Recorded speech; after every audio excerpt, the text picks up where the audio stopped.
2024 has been a tough year for healthcare cybersecurity. I'm Paul Shred, international editor at the Cyber Express and Cybel, and I'm here with Kaustubh Mayday and Chuck Brooks to talk about the problems and offer some solutions. We'll cover major issues like third-party and supply chain risks, ransomware, legacy systems, and more, and leave some time at the end for questions and a poll. Welcome, everyone. We are so glad to have you here. Kaustubh, why don't you tell us a bit about your background? You were one of the earliest people at Cybel, I think.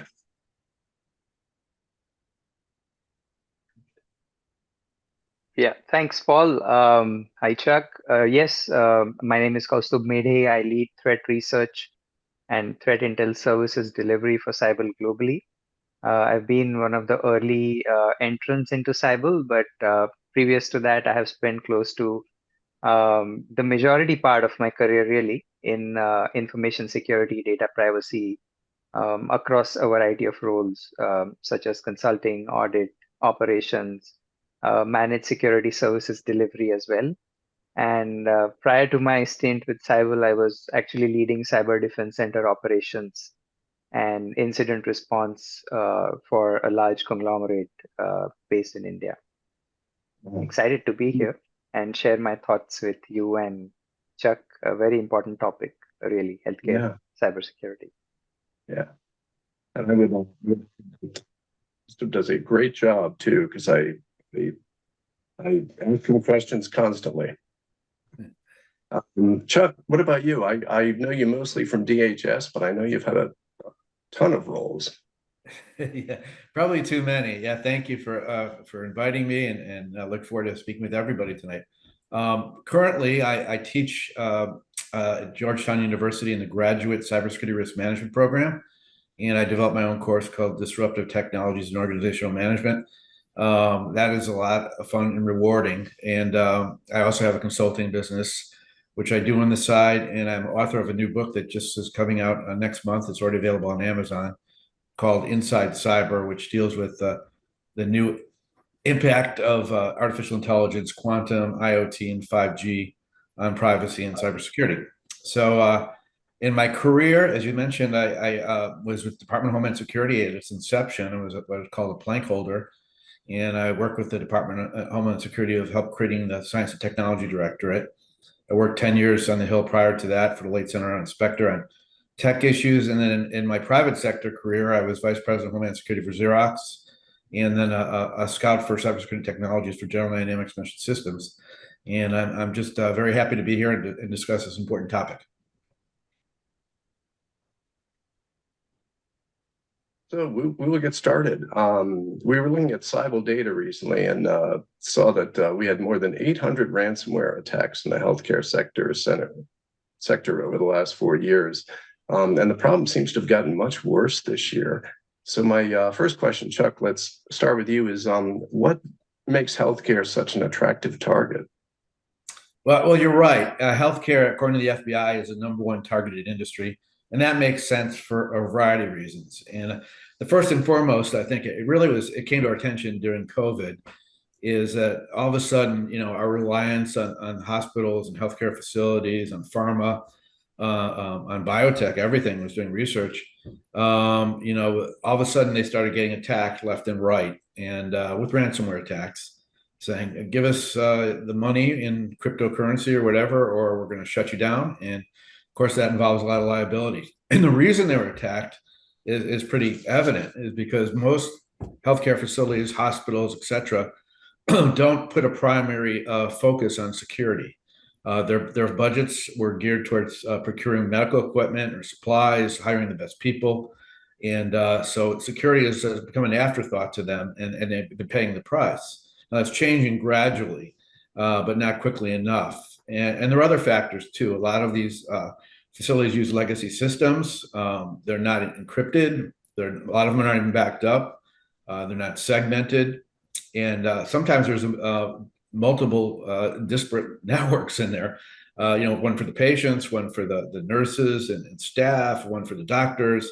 And there's a lot of information and a lot of targets being targeted there. It's really an Internet of Things issue, right? So that's one of the things. And they also have a lot of third-party vendor issues, their supply chains.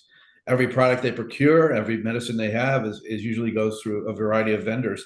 And so there's so much there, highlighted by this lack of security expertise that has made them the number one target. And the way to stop that is obviously to develop a strategy and risk management strategy and know what the threats are and build your defenses around that. And it's starting to happen, but not quick enough.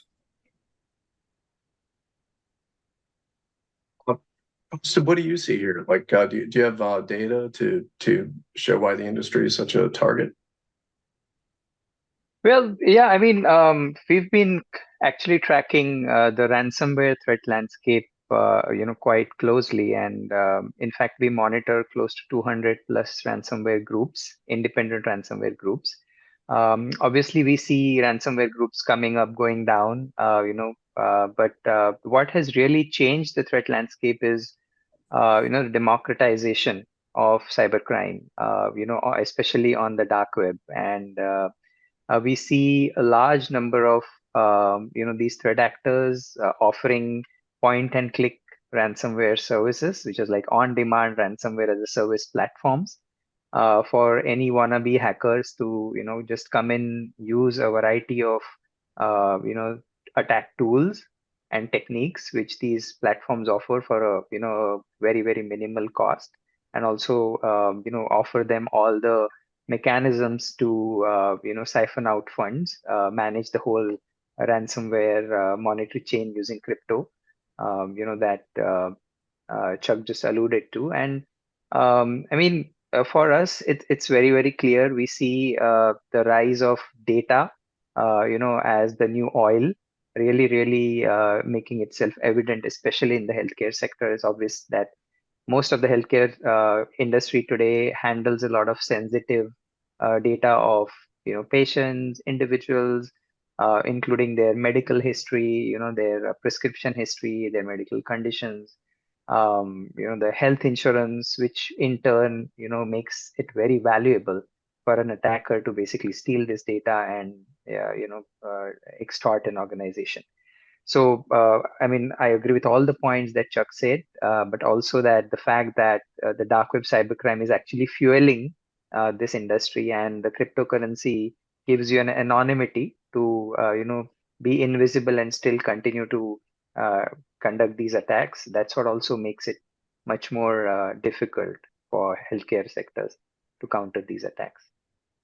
Yeah, you make some great points, and I think really what it's a transition of crime from physical to digital, and the threat actors are even more sophisticated than the targets.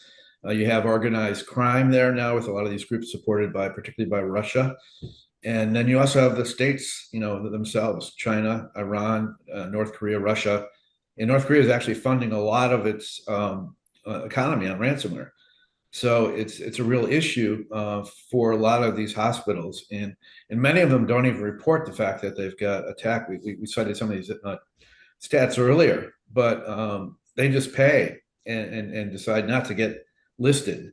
Now that may change under security exchange laws now, because you're required as a public company or group now to report any kind of breach within 24 hours. But I think for the past, there's a lot more ransomware attacks that have not been reported, and this is just sort of the tip of the iceberg. Yeah, I think, Chuck, you bring up a very important point, because our analysis suggests that almost 75% of healthcare organizations tend to pay a ransom. I mean, it just means that there could be a variety of reasons for it. They don't want to, continue with business disruption, operational disruption. Lives are at stake, or they just have very poor recovery mechanisms. It could be a lack of backup. It could be lack of, security tools to be able to come back up online and stuff like that. So yeah, I mean, these are definitely some of the leading causes of the larger payouts in the healthcare sector. You both have actually touched on my next question. The average cost of a healthcare breach is almost $10 million, which is $4 million more than the second industry, which is finance. and part of that is, due to the complex chain of software and suppliers, everything from patient care to insurance, building, and, IoT devices, all that stuff, makes it a very expensive cleanup. So the big question then is, what can organizations do to start to get a handle on it? Costa, why don't we start with you there? Yeah, so I think it's first and foremost with having an awareness of the macro view sort of and the micro view. So for example, every healthcare company actually needs to pause and reflect on what role do they really play in this entire healthcare ecosystem, right? What type of information do they have? What's the number of patients they cater to? How critical is the service that they're trying to offer to the whole community, and then obviously then look at what kind of processes do we have in place to manage if there was a cyber security incident, right? How do we make sure that we come back on track, right?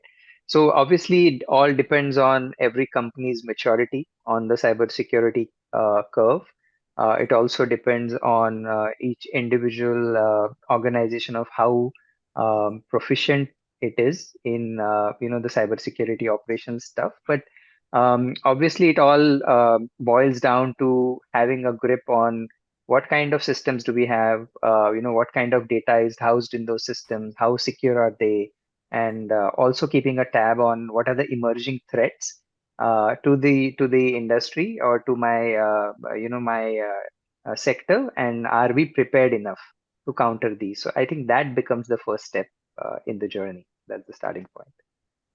I think you've hit on the crux of it. Really, is a risk management strategy, and as you alluded, no industries are actually all the same. Hospitals, healthcare providers, biotech, pharma, even the sizes and their missions are a bit different. So it really takes a bottom up approach with every facility to understand what the threats are, what their incident response is, what the threat matrix is, what their protocols are, and what's available for them too to help protect themselves. So I think in this kind of world, I think managed services it makes a lot of sense because you don't have the expertise on hand for most of these facilities. First of all, cybersecurity experts and particularly CISOs are a rare breed. They're difficult to keep and get, and you have to understand that all the different complexities now into cybersecurity and the fact that with artificial intelligence now coming more online in the sense of generative AI, it's much easier now to craft social media or social engineering messages and develop good phishing attacks, and it also enables everyone to go to the dark web and buy a kit, a ransomware kit or a phishing kit to do damage. So I think the ecosystem is developed to the point where it's imperative that the first steps begin with any kind of risk management for everyone, and it cannot be neglected. It can't just be a checkoff item on a company because a lot of them will go on business, even healthcare. There has been facilities and hospitals closed because of this. So I think what we need to do is really start from an overview and a holistic perspective. Yeah. Chuck, why don't we stay with you for just a second here? Sure. What can healthcare CISOs do to get proper funding to start to battle this stuff? Well, I mean, there's a lot of expertise in the United States. Healthcare is a critical infrastructure industry, so they can go directly to DHCISA and get involved with a lot of the threat intelligence sharing. They could also get industry best practices in the groups that are created there, but they also have to be able to be independent. Again, the threats are to one are not the threats to all.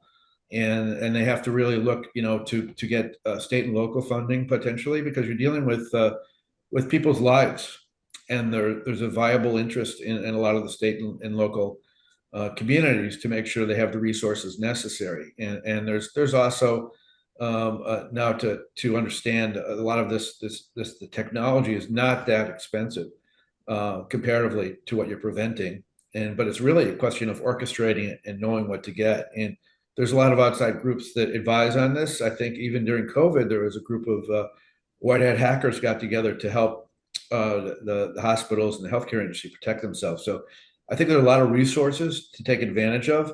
And again, I mean, there's a lot of company products and stuff that need to be evaluated too, that may fit the regime or needs of the organization.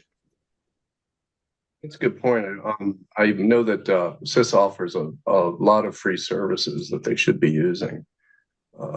Yeah.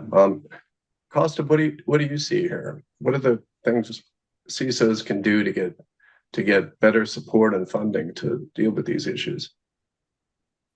Yeah, I guess obviously all good points by Chuck there, and I think the cybersecurity industry already has matured enough to help the CISOs, kind of get a visibility into the kind of security issues they are facing as an organization. So if you look at some of the established threat intelligence solutions available, like attack surface monitoring, right? They give you a very nice insight into, kind of exposures that a company has, what kind of assets are exposed to the internet, what can an attacker see on those assets.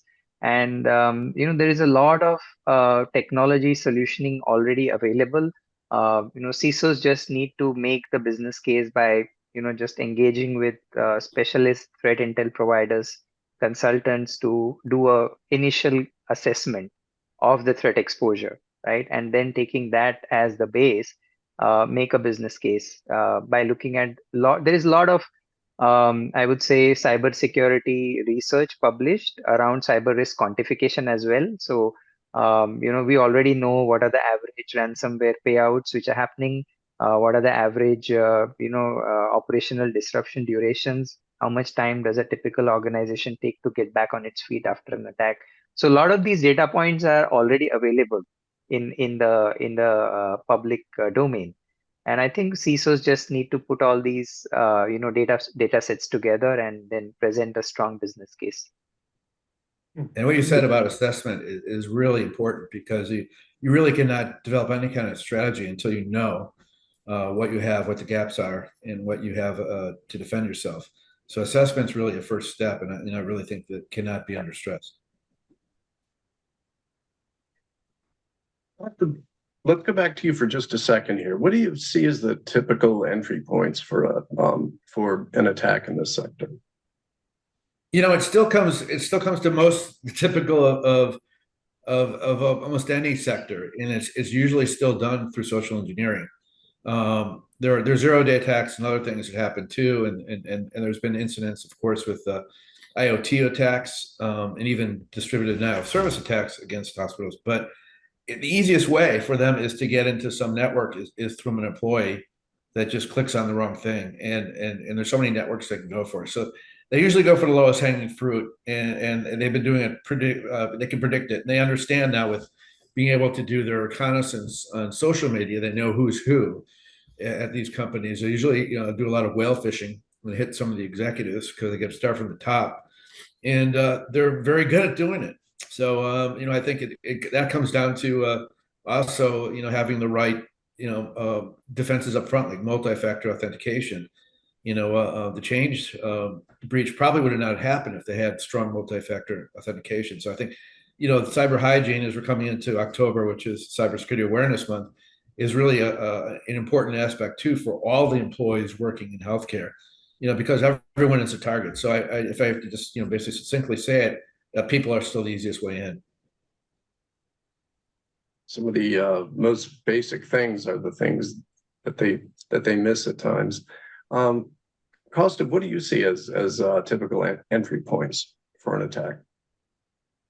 Yeah, so I agree with Chuck. Phishing is one of the top favorites there in terms of gaining that initial entry. But what we're also seeing is, a huge spike in threat actors actually buying stolen accounts, buying credentials, which are, very easily accessible now on a lot of these dark web marketplaces and cybercrime forums. Telegram has become a very thriving underground marketplace, so to speak, for the cyber criminals to sell these compromised accounts. We've also seen when we do our cybersecurity, cybercrime research, we do come across threat actors talking about how they were able to compromise a specific healthcare entity, and some of the other top attack vectors are exploiting a vulnerability in a public facing application.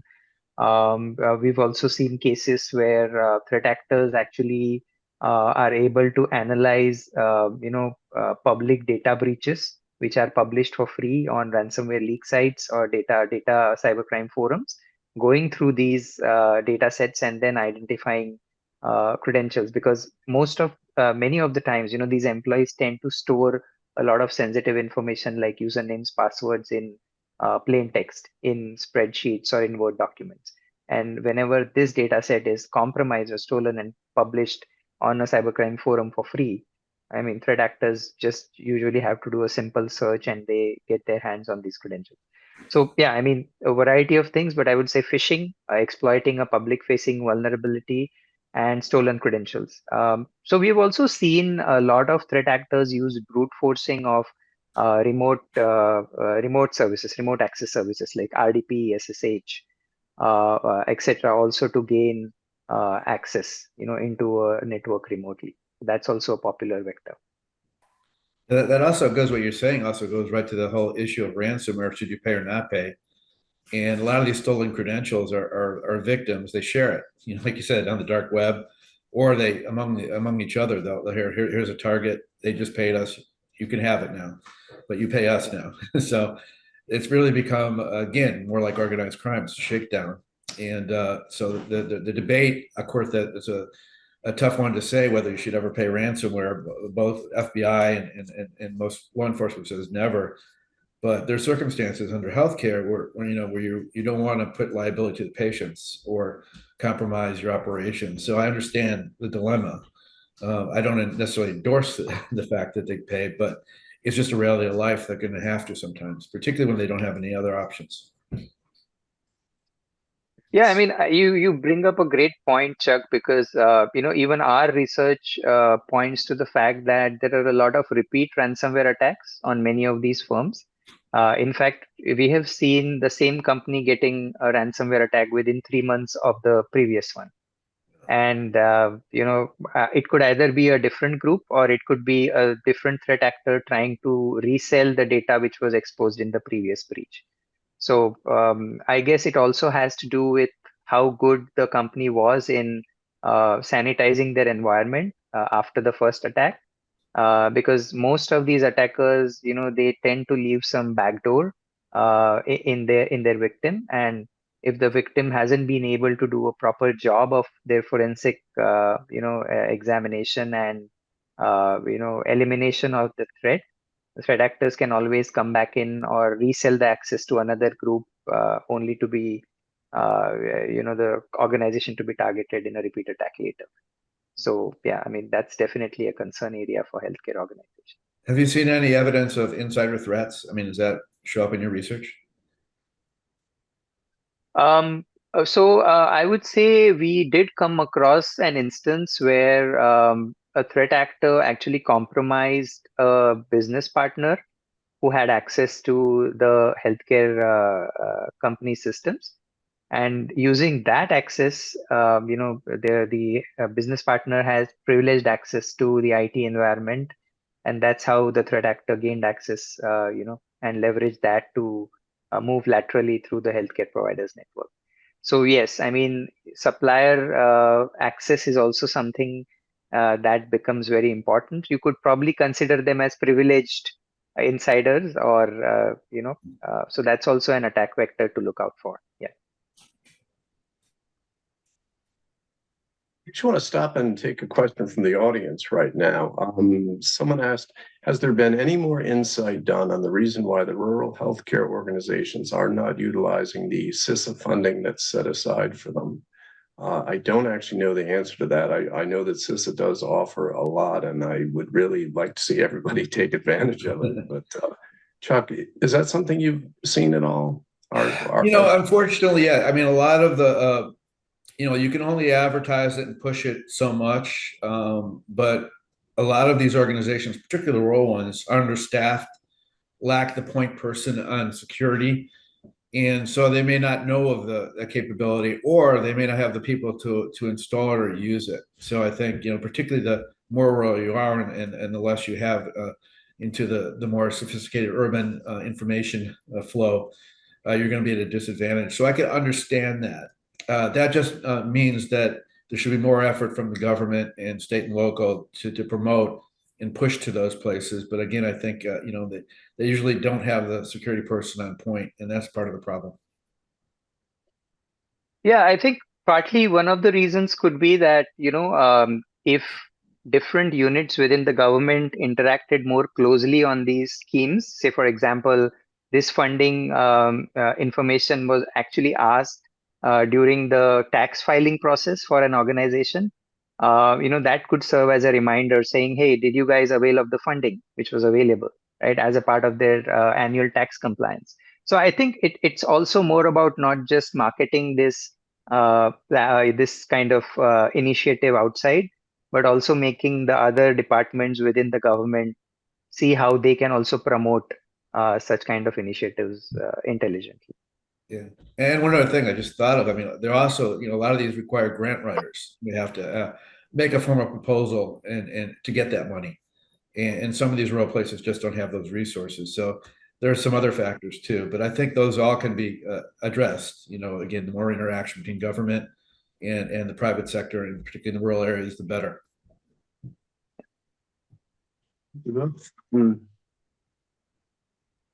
So, I just saw this study that came out earlier that premiums are basically going up for companies in this area, which is not shocking.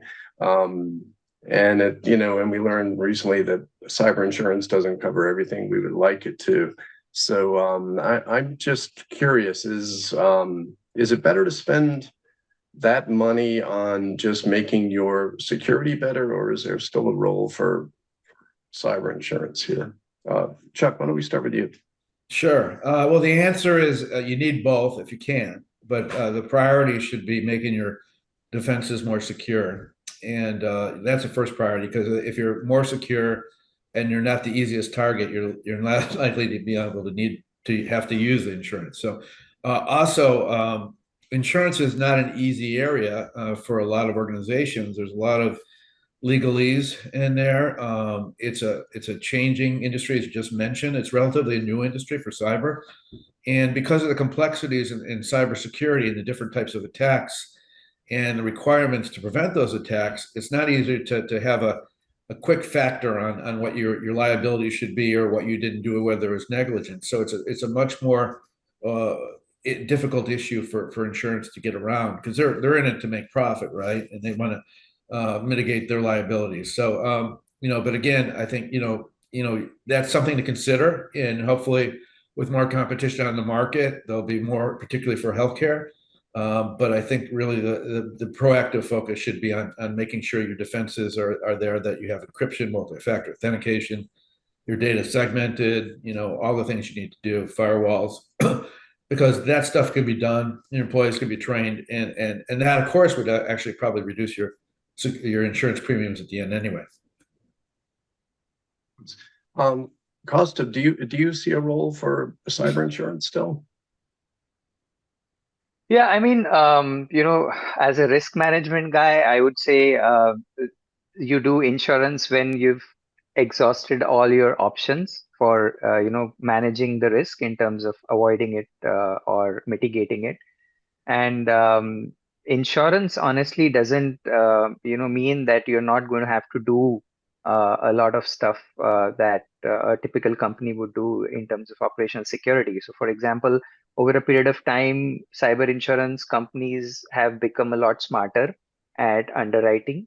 They actually demand a lot of cyber hygiene from a policy holder before they actually issue the policy. And many of these expectations are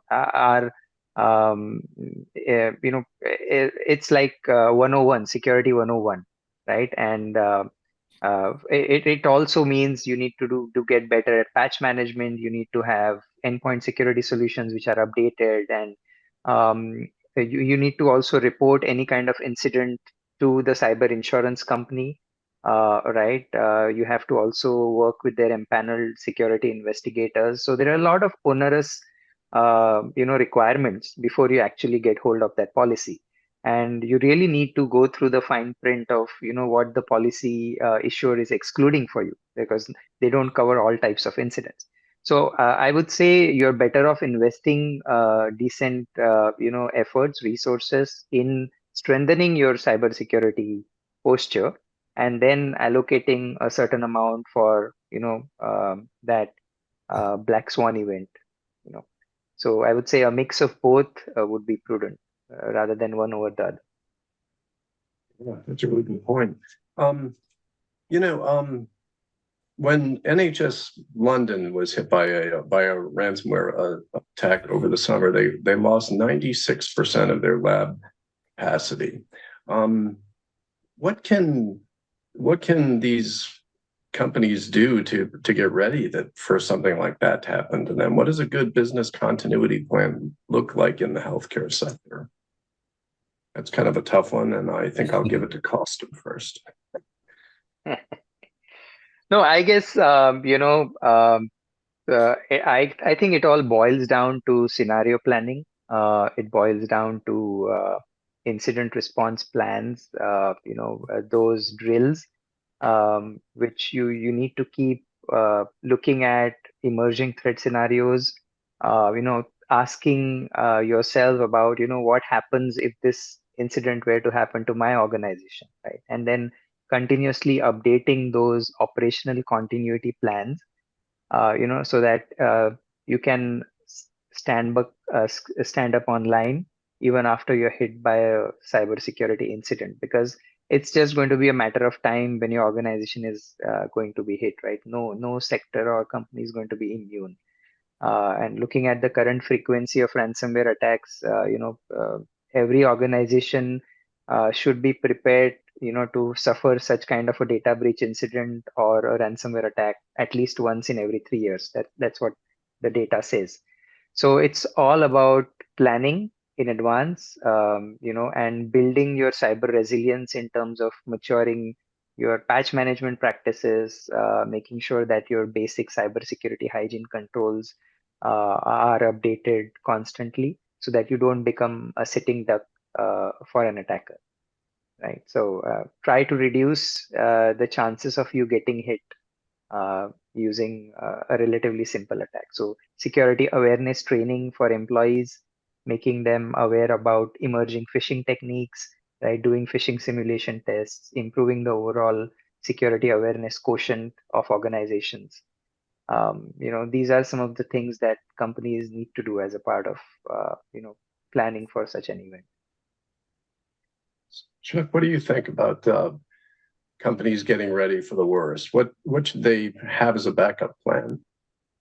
Well, a backup plan should also be incident response, and it should be not just the people that are doing the IT. It should be with the legal, with the marketing, with the sales, and with the public relations people, because it's really deals with reputation too, right? So all those components must be done. In the case of the lab, really what they need to do is adapt digital security to what they're doing with physical security. Almost every lab has strong physical security and identity access management. If you want to go in a lab, there's places where there are dangerous chemicals, etc. They need to use those type of approaches with the digital world now too. And about a decade ago, I spoke at a conference, I think with the American Academy of Sciences conference on biotech and security in San Francisco. And I remember that, I was sort of shocked at the openness of a lot of these organizations where they openly share everything online, overseas, everywhere, and compromise. And one of the other areas that people don't even really think about a lot, but it's big in pharma, is the IP has an exceptional worth too. And when you're working on research for a drug or a product for many, many years, and it's all of a sudden the patent is stolen or trade information is stolen, that's a cost to the company. and that's a cost to the industry too. So oversharing, having guidelines on what your employees, particularly scientists who love to share and talk among each other, need to be implemented too in any kind of security plan. And again, you're likely to get breached at some point, so you must have those responses in place and make sure you have backup data. That's the other big element of this.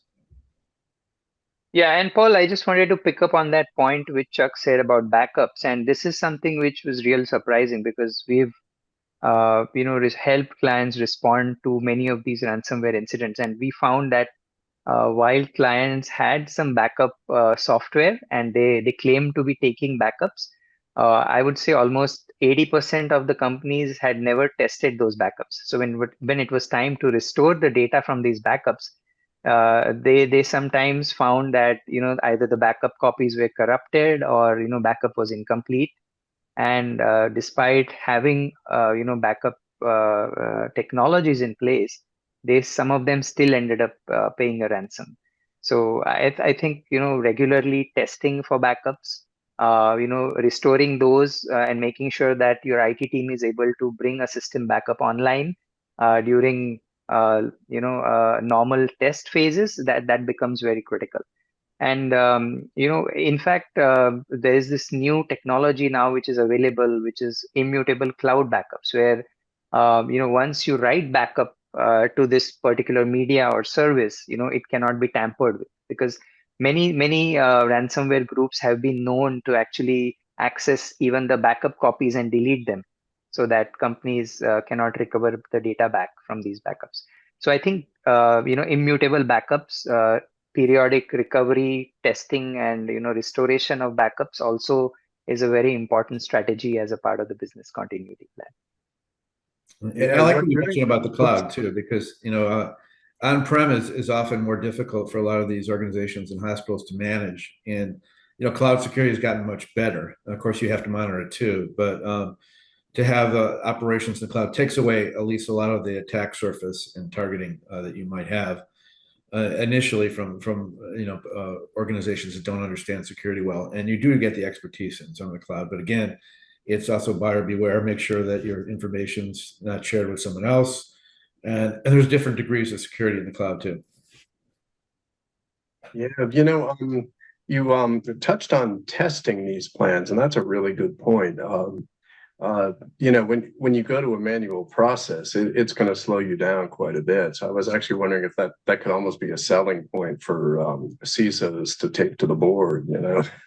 This will cost us 90% of our testing capacity or something like that. We've done it. Here's the data. Maybe it's really, really hard once you're hit to be able to come anywhere near the kind of productivity you had before. So that could actually be a selling point. But anyway, I actually want to jump to an audience question here really quick. Someone wants to know that if you had to choose, if you had to choose between privileged access management and employee awareness, which one would you focus on more? Who's that to? Is that? Do you want me to jump in at first? Sure, personally, sure, Chuck. I would pick in the case of healthcare, I'd pick identity access management, because you control as an administrator who has access to a lot of the sensitive files and data, and you could segment a lot of the people that use it. So in disparate networks, I think that's more valuable. Not that the other one's not important, but also employee awareness is a tougher sell. I mean, there's a lot of training on phishing that happens, but it has not made a huge impact over the years, despite all the training they have. They still click on phishes, and it's not all their fault. The phishes are much more sophisticated. They can mimic their organization, and it could look real and now deep fakes. And it's just a difficult endeavor for anybody. But at least if you're controlling who has access, you'll know if something is leaked or where it's leaked.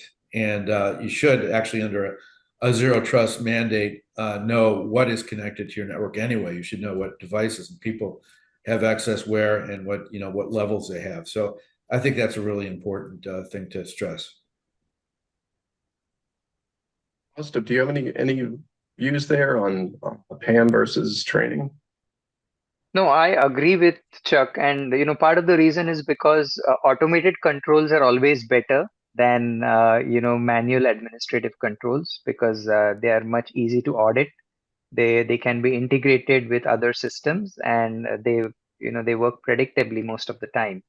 So I would definitely go for privileged access management kind of a solution over awareness because I guess the return on investment there is much better, and they are much better at preventing a majority of cybersecurity incidents if implemented correctly. So yes, I agree with Chuck there. Let's take another audience question here. The software that many of the companies are using is the same and go through portals that use the same demographics to get information. How do you protect or even know how and where to start if a hacker comes through the company's portals? That's wow. Costa, do you want to try that one? Yeah, I mean, so it again goes back to the point that we discussed, which is implementing things like multi-factor authentication, because here we are talking about how do you validate the identity of the person who's trying to access these systems, and I guess strong authentication, multi-factor authentication is one way to enforce that. Obviously, there are some sophisticated attacks like multi-factor authentication fatigue, where threat actors try to overwhelm a user by sending them multiple OTP requests and such like that. But I would say still 99% of the time, if access to these portals is controlled through multi-factor authentication, the chances of a breach are greatly reduced. I concur 100% with Kostov on that. I mean, that is really, you're right. That's the first point of entry, and multi-factor authentication is critical. And again, there are sophisticated actors who get around that, but for the most part, they won't bother with it.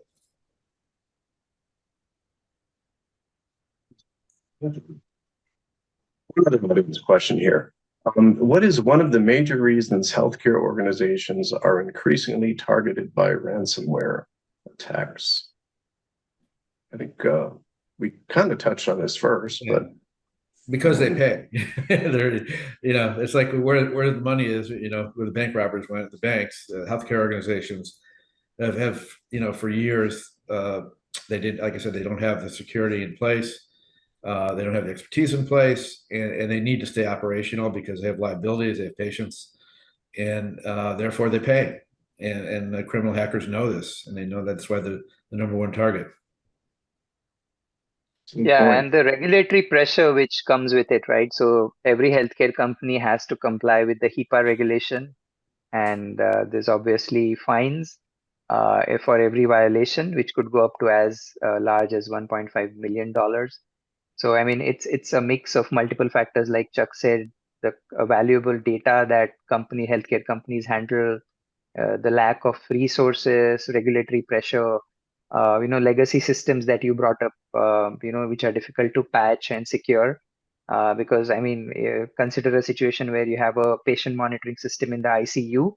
When do you actually go and patch that system without disrupting, patient care?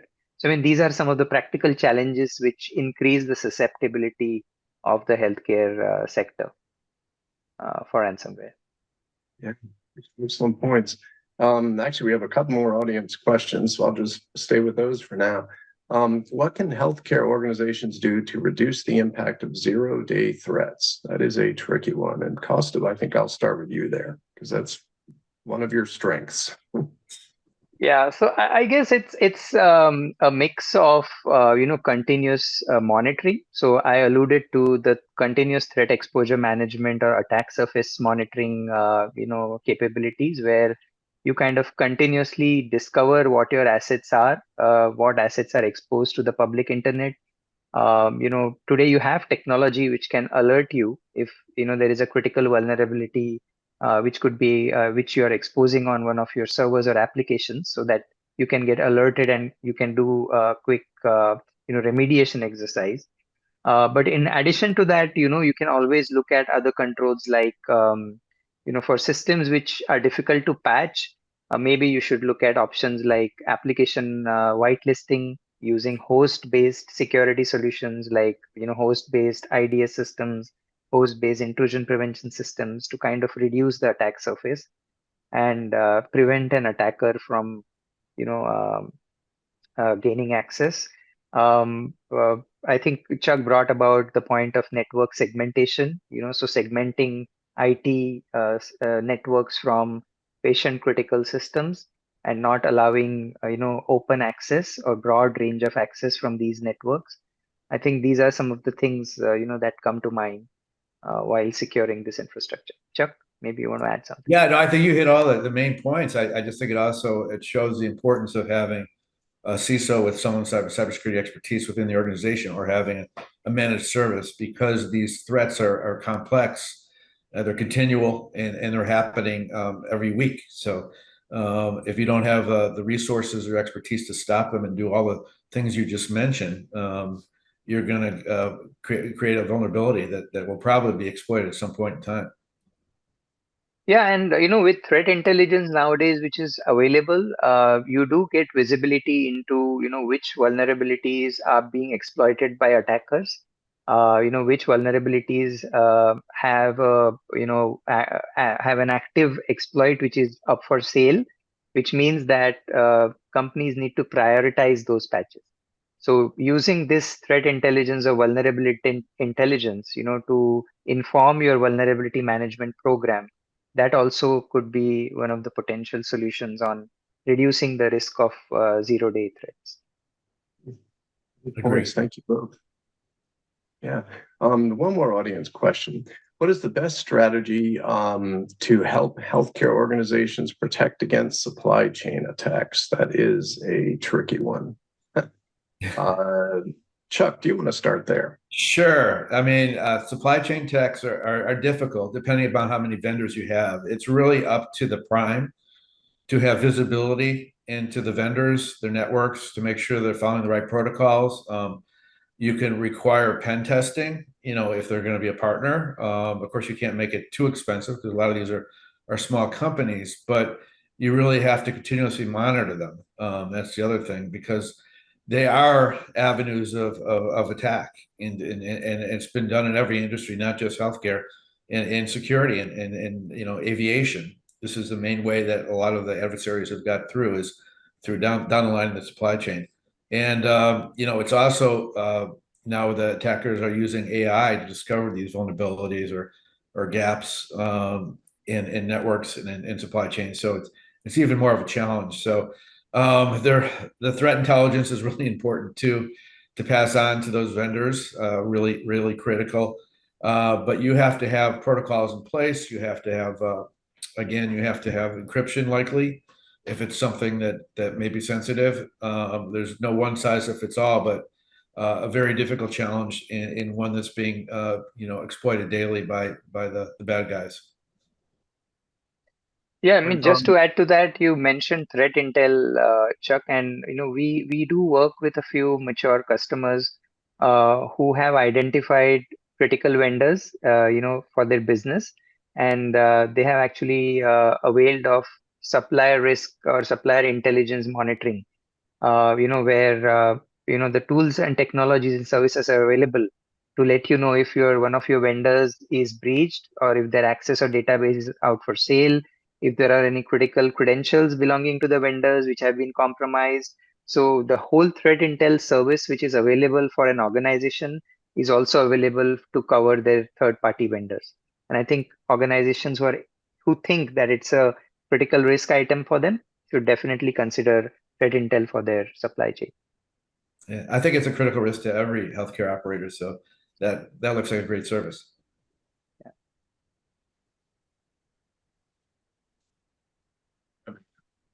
By the way, people can also raise their hands if they would like to ask a question. I think we can call on people.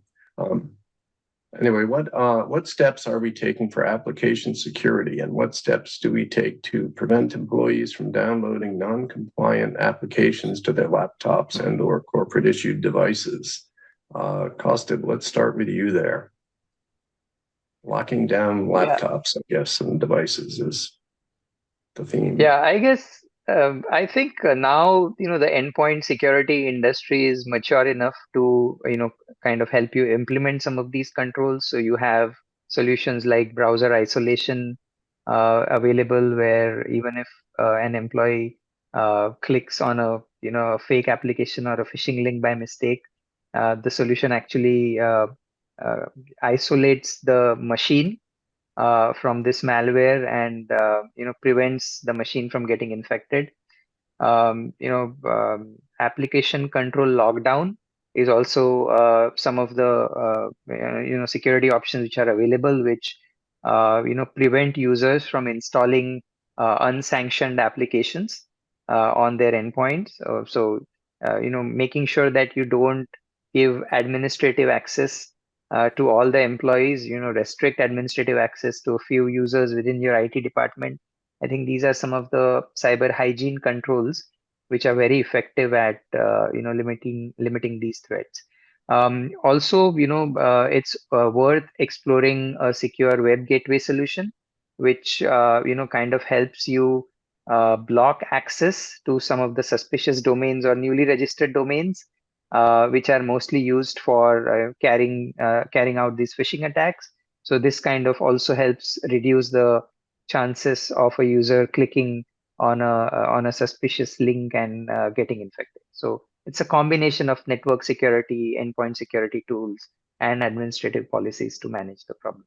Yeah, Chuck, maybe I'll. Yeah, no, I over to you. mean, I think that's exactly right. And the endpoint and the applications need to be managed by the administrator. I think one of the challenges still in most companies is that personal devices often are mixed with what work, and people do that, just to be have it next to them, or they find it easier to have it on one phone or with their smartphone or whatever, and that leads to problems with cross pollination. Often, it's less of a problem than it was, for Kubernetes and other things, but I think that but the policies are the most important thing, because if you don't have access to put these apps on your private devices, then you're going to lessen the risk. I'm gonna see if I can take an audience question here, or maybe I don't know. Can someone help us with that?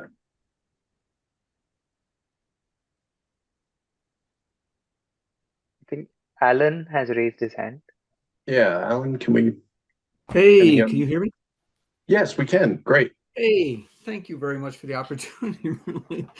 Alan Zook. I'm a small business owner. I represent SMC Advisors. We do cybersecurity risk advisory.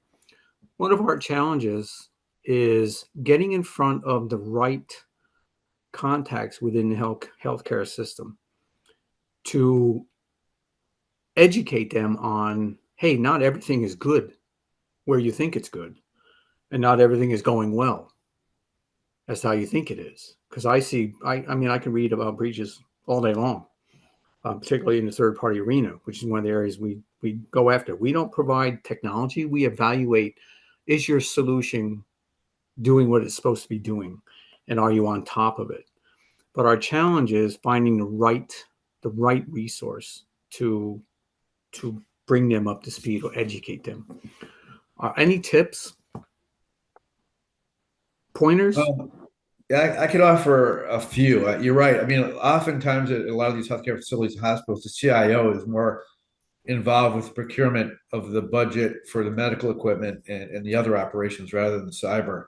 The cyber is relatively new to this, but there are a lot of conferences that happen where they're specifically focused on healthcare, where you'll get the right people at those conferences. They're good to attend. And don't underestimate social media, LinkedIn. If you're looking at an organization and you want to get to the